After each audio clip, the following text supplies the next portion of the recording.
दोस्तों, स्वागत है आपका हमारे चैनल विद्या वाहिनी बिहार पर। और इस चैनल पर हम अपलोड करते हैं बिहार बोर्ड के बच्चों के लिए वीडियोस।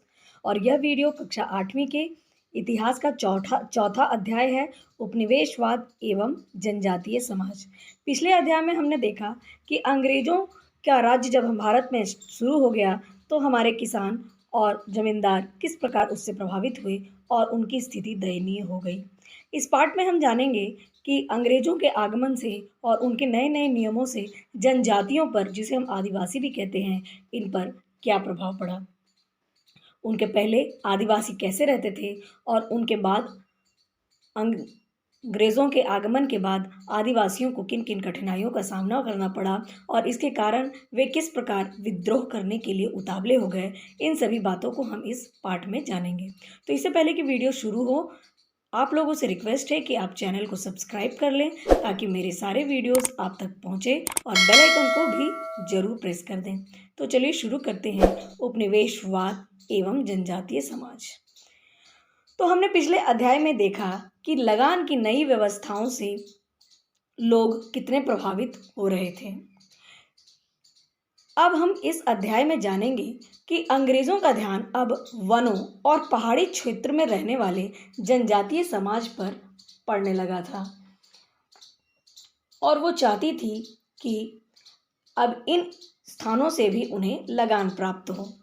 तो यह मानचित्र में आपको भिन्न भिन्न स्थानों पर रहने वाले जनजातियों का नाम दिया गया है।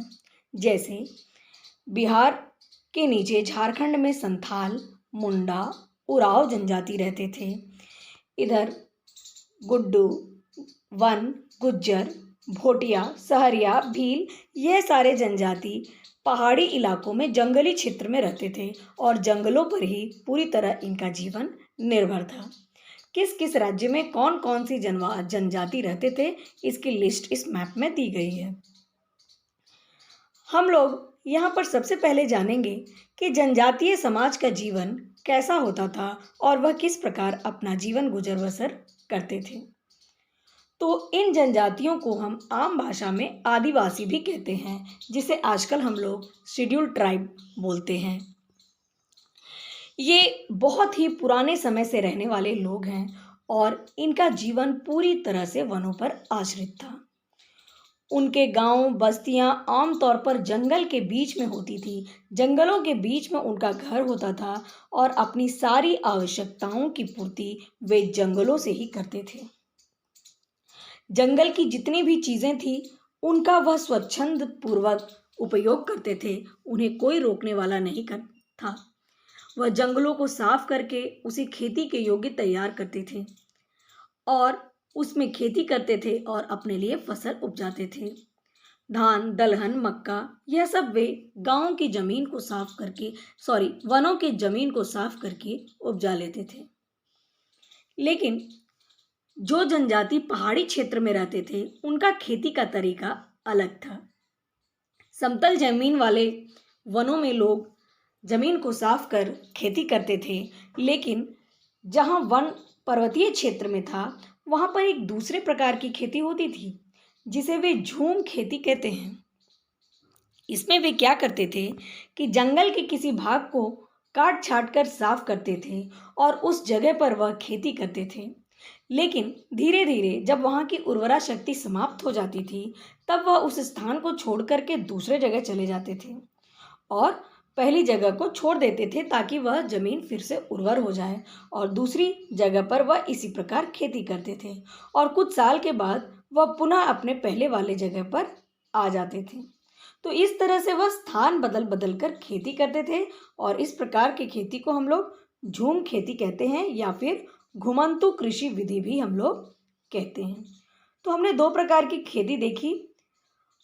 आदिवासियों की, जो मैदानी क्षेत्र में रहते हैं, वह जंगलों को साफ कर खेती किया करते थे और जो पहाड़ी इलाके में लोग रहते थे वह झूम खेती या फिर घुमंतु कृषि विधि की खेती करते थे। इसमें वो एक स्थान पर खेती करते थे 2-3 साल और जब जमीन की उर्वरा शक्ति समाप्त हो जाती थी तो किसी और जगह पर जाकर फिर से इसी प्रकार अपना घर बनाते थे और खेती करते थे और फिर 2-3 साल के बाद पुनः अपने पहले के स्थान पर आ जाते थे। स्थान बदल बदल कर खेती किया करते थे। इसके अलावा अपने दैनिक जीवन की जो भी उनकी आवश्यकताएं होती थी वह वो लोग पूर्णतः जंगलों से प्राप्त करते थे। बहुत कम ही चीज़ें ऐसी होती थी जिनके लिए उन्हें बाजार जाने की आवश्यकता होती थी। ये लोग जलावन, भोजन के लिए कंदमूल, फल, शहद, जड़ी बूटियां, यह सब आसानी से इन लोगों को जंगलों में मिल जाता था। और यह जंगल में पशु का पालन भी करते थे और पशु के लिए चारा उन्हें जंगल से ही मिल जाता था। कहने का तात्पर्य है कि जंगल ही उनका घर था और उन्हें कोई रोकने वाला नहीं था। स्वच्छंद रूप से वह जंगल पर राज करते थे और जंगलों से अपना भरण पोषण किया करते थे।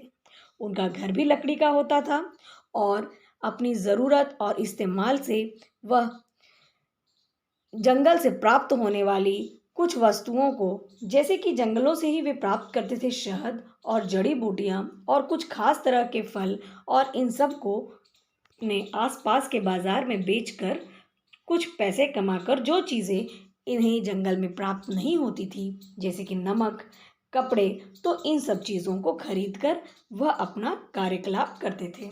मतलब 90% चीज़ें तो उन्हें जंगल से मिल ही जाती थी और जो नहीं मिलती थी वह जंगल की चीज़ों को बेचकर वे प्राप्त कर लेते थे। तो इस प्रकार हमने देखा कि इन जनजातियों का 100% जीवन जंगलों पर आश्रित था और इन्हें जंगलों में कोई रोक टोक करने वाला नहीं था। जनजातीय समाज के लोग भोजन के लिए क्या करते थे, जंगलों में वह क्या खाना खाते थे, तो वह छोटे छोटे जानवर जैसे हिरण, तीतर, पक्षियों का शिकार करते थे और तीर धनुष और छोटे छोटे हथियार इसके लिए वे अपने पास रखते थे ताकि वे शिकार कर सकें। लेकिन ज़्यादातर भोजन वह जंगल से प्राप्त कर लेते थे। कंद मूल, फल, अनाज, यह सब वे खाते थे और इसके अलावा वह शिकार करके भोजन प्राप्त करते थे। भोजन के लिए उन्हें कहीं भी बाहर जाने की आवश्यकता नहीं होती थी। इनका उद्योग धंधा भी जंगलों पर ही आधारित था।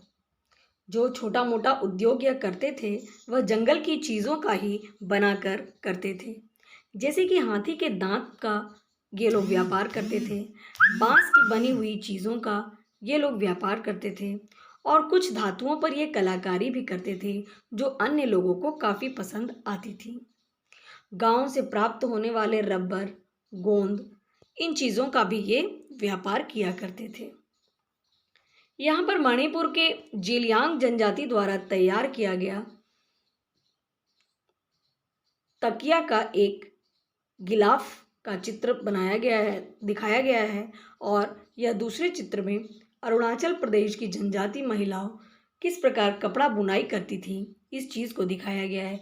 देखिए ये लकड़ी के मकान में रहते थे और किस प्रकार कपड़े की बुनाई हथकरघा पर करते हैं। कुछ जनजाति ने व्यवसाय के रूप में लाख और रेशम का उद्योग भी किया। लाख और रेशम एक प्रकार के कीड़े होते हैं। रेशम का कीड़ा और लाह का कीड़ा।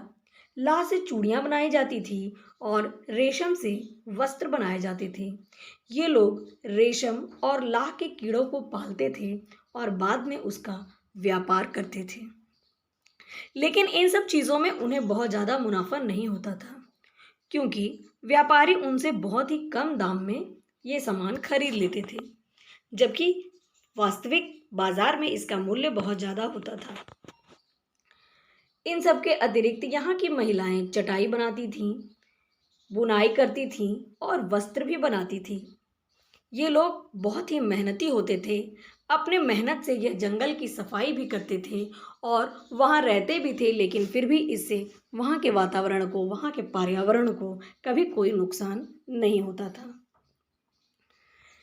सदियों से ये जंगल पर निर्भर थे, लेकिन इनकी गतिविधियों से जंगल को कोई नुकसान नहीं होता था। वे हमेशा से जंगल की सुरक्षा किया करते थे और अपने शांत और सरल जीवन से वह काफ़ी संतुष्ट थे। लेकिन उनकी यह संतुष्ट जिंदगी अंग्रेज़ों से देखी नहीं गई। वे अब यहाँ से भी मुनाफा प्राप्त करना चाहते थे।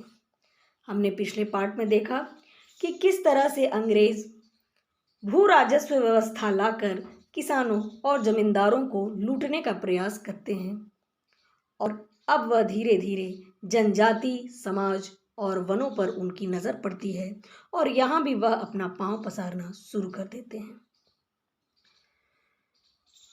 इसके पीछे अंग्रेजी सरकार का उद्देश्य था कि वे भी जनजाति क्षेत्र पर अपना प्रभाव स्थापित करें और वहां की भूमि से लगान वसूल करें, जबकि आज के पहले अंग्रेजों के पहले इन जनजातियों को कभी किसी को लगान नहीं देना पड़ा था। इन लोगों का मानना था कि जंगलों को साफ करके उनके पूर्वजों ने उसे खेती लायक बनाया है, इसलिए वे ही जमीन के मालिक हैं और इस तरह उन्हें किसी को लगान देने की आवश्यकता नहीं है।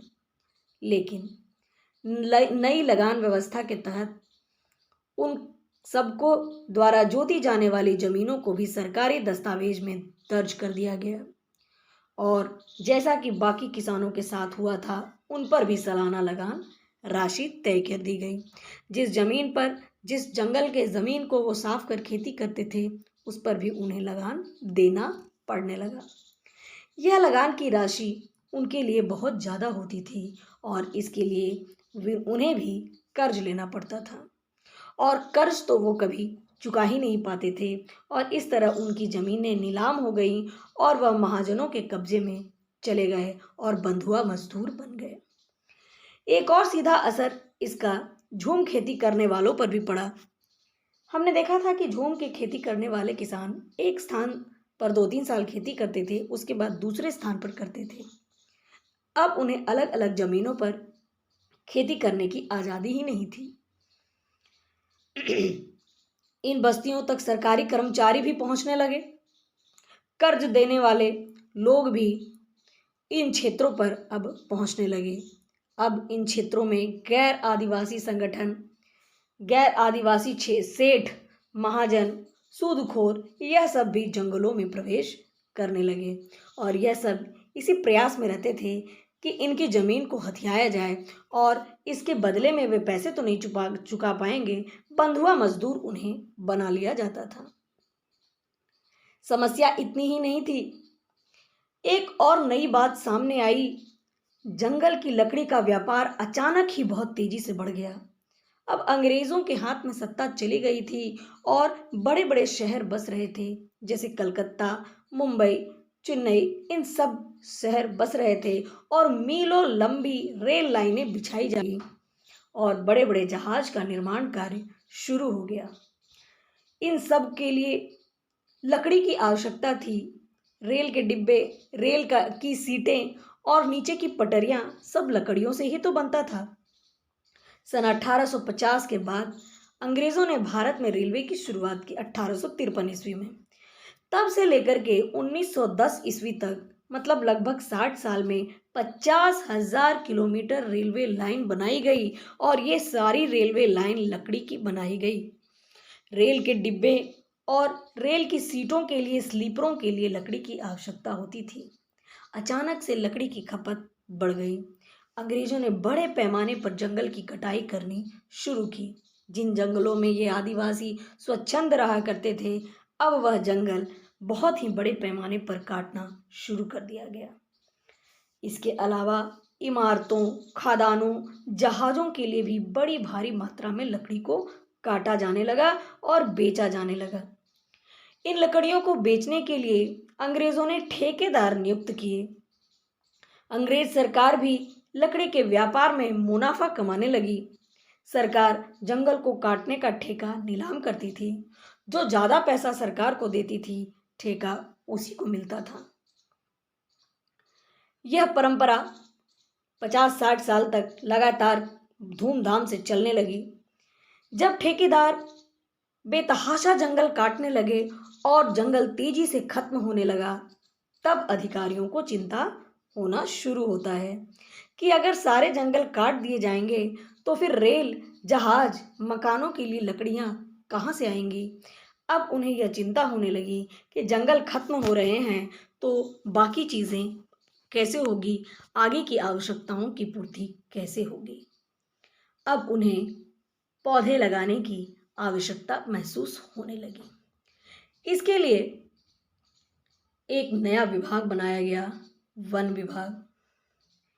तेजी से खत्म होते जंगल की समस्या को हल करने के लिए 1864 ईस्वी में वन विभाग की स्थापना अंग्रेज करते हैं। अब उन्हें वनों की चिंता होने लगी। पहले वनों को उजाड़ दिया और अब वन की आवश्यकता उन्हें समझ में आने लगी। तो 1864 ईस्वी में वन विभाग की स्थापना होती है और 1865 ईस्वी में वन अधिनियम बनाया जाता है। तो वन विभाग का क्या काम था? वन विभाग जंगल की कटाई पर निगरानी रखता था और नए नए वृक्ष लगाता था ताकि जंगल का विकास हो, जंगलों की संख्या में बढ़ोतरी हो, जंगलों का क्षेत्रफल में वृद्धि हो। वन अधिनियम के तहत नए नए वृक्ष लगाए गए और पुराने जंगलों को बचाने के लिए नियम बनाए गए। जिस जंगल का बड़ी आसानी से काटा जा रहा था ठेके देकर, अब उसे बचाने का प्रयास किया जाने लगा। लेकिन इसका असर आम लोग और आदिवासियों पर सबसे ज़्यादा पड़ा, क्योंकि उनकी परंपरागत अधिकार पूरी तरह से छिन गए।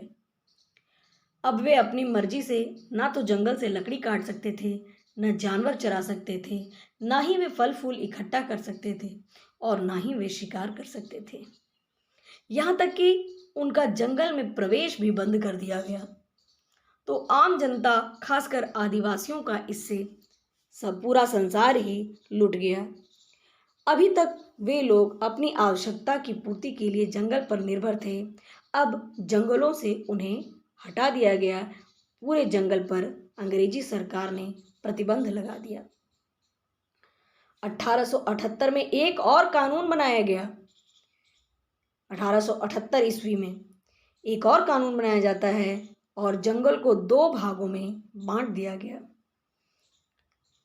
बड़े जंगल को सरकारी जंगल या आरक्षित जंगल घोषित कर दिया गया और अंग्रेजों ने वहां पूरी तरह से अपना नियंत्रण स्थापित कर लिया। अब आदिवासी वहां पर लकड़ी चुनने के लिए भी नहीं जा सकते थे और ना ही उन्हें किसी प्रकार का वन उत्पाद मिलता था।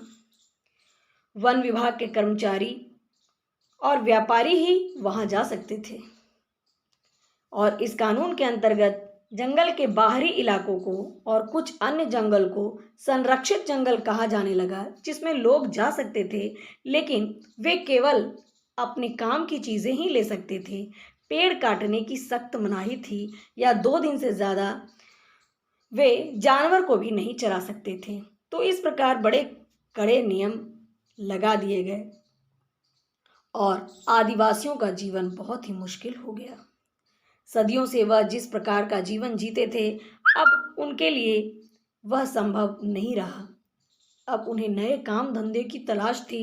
वह जंगल और बस्तियों से बाहर उन्हें आना पड़ा और उनके उन दिनों वन में काम ठेकेदार करते थे। कुछ ठेकेदार वन विभाग के लिए लकड़ी काटने का काम करते थे और कुछ जंगल के आसपास सड़क बनाने का काम करते थे। आदिवासी लोगों के पास अब अपना कोई काम नहीं था, इसलिए उन्होंने ठेकेदारों के यहाँ नौकरी कर ली।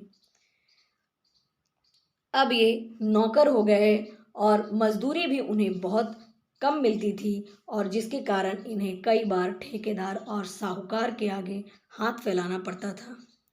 साहूकार का कर्ज जब वे नहीं चुरा पाते थे तो वे वहाँ बंधुआ मजदूर के रूप में काम करते थे। ये आदिवासी अनपढ़ होते थे, बहुत कम पढ़े लिखे होते थे या फिर नहीं पढ़े लिखे होते थे, इसलिए वह सूद की रकम या महाजन पर कितना रकम का बोझ डाला है, इन सब बातों को वे नहीं समझ पाते थे और वह अपने सभी संपत्ति को गिरवी रखकर इस स्थिति में पहुंच गए कि वह बंधुआ मजदूर हो गए। बंधुआ मजदूर का अर्थ होता है स्वयं को बेच देना। आप काम कीजिएगा और उसके बदले आपको पैसे भी नहीं मिलेंगे, इसे कहते हैं बंधुआ मजदूर। यहाँ दिया हुआ है, कर्ज चुकाने के लिए बिना वेतन के मालिक के जमीन पर तब तक काम करते रहना जब तक कि कर्ज की रकम सूद समेत न चुक जाए, इसे ही कहते हैं बंधुआ मजदूर। आप पूरी तरह से अपने मालिक के हो जाते हैं, उनका काम करते हैं और उसके बदले में आपको कुछ भी नहीं मिलता। ठेकेदार और महाजन के अत्याचार से बचने के लिए कई इलाकों में आदिवासी को काम की तलाश में अपने स्थान से दूसरे जगह पर जाना पड़ता था, तो वह कुछ दूसरे काम भी करने लगे, जैसे चाय बागानों में, कोयले के खदानों में यह लोग काम करने लगे। परंतु यहाँ भी उन्हें बहुत कम मजदूरी मिलती थी। ठेकेदार और महाजन के अतिरिक्त इस समय उन्हें शिक्षा देने के उद्देश्य से ईसाई मिशनरी का भी उनके इलाके में आगमन हुआ। बाहर से जब ईसाई धर्म के लोग भारत में आते हैं तो वह उन्हें शिक्षा देने के नाम पर से उनसे संपर्क करते हैं, परंतु इनका मुख्य उद्देश्य उन्हें शिक्षा देना नहीं, बल्कि उनका उद्देश्य था उनका धर्म परिवर्तन कर उन्हें ईसाई बनाना। अब आदिवासी धर्म और उनकी संस्कृति की आलोचना किया और बहुत से आदिवासियों का धर्म परिवर्तन कर दिया। इन ईसाई मिशनरियों ने उन्हें प्रलोभन दिया कि वे इन सेठों से, साहूकारों से, जिनसे वह काफी परेशान थे, महाजनों से उनकी रक्षा करेंगे। परंतु वास्तविकता यह नहीं थी। वास्तविकता तो थी उनका धर्म परिवर्तन कर अपने धर्म का वर्चस्व बढ़ाना। ये मशीनरी सेठ, साहूकार और जमींदार से मिले हुए थे और आदिवासियों का खूब आर्थिक और शारीरिक शोषण करते थे। यही कारण था कि अंग्रेजों और गैर आदिवासियों के खिलाफ जनजातीय समाज के लोग ने जगह जगह पर अस्त्र शस्त्र उठा लिए। इन आदिवासियों को अपने बाहर के लोगों से घृणा अनुभव होने लगी और वह कई जगह पर अस्त्र शस्त्र उठा लिया उन लोगों ने, क्योंकि उनका काफ़ी दोहन किया जाने लगा। आदिवासियों की खास बात यह थी कि वह सभी गैर आदिवासी और बाहरी लोगों को अपना दुश्मन नहीं मानते थे और उनके विरोधी नहीं थे। वैसे गरीब गैर आदिवासी जो ग्रामीण अर्थव्यवस्था में उनकी सहायक भूमिका निभाते थे, उनसे वह संबंध, सामाजिक संबंध भी उन्होंने बनाया था और ये अंग्रेज़ों के खिलाफ गोलबंदी करने में इनके मददगार भी होते थे। तो इस प्रकार हमने देखा कि अंग्रेज़ों के आगमन के बाद आदिवासियों की खुशहाल जिंदगी किस प्रकार तबाह हो जाती है और वह इतने त्रस्त हो जाते हैं कि वह विद्रोह करने लगते हैं और कई स्थानों पर जनजातीय विद्रोह होते हैं, जिनकी चर्चा हम अगले वीडियो में करेंगे। यदि आपको वीडियो अच्छा लगा हो तो वीडियो को लाइक और शेयर करना ना भूलें, चैनल को सब्सक्राइब करें। Thanks for watching.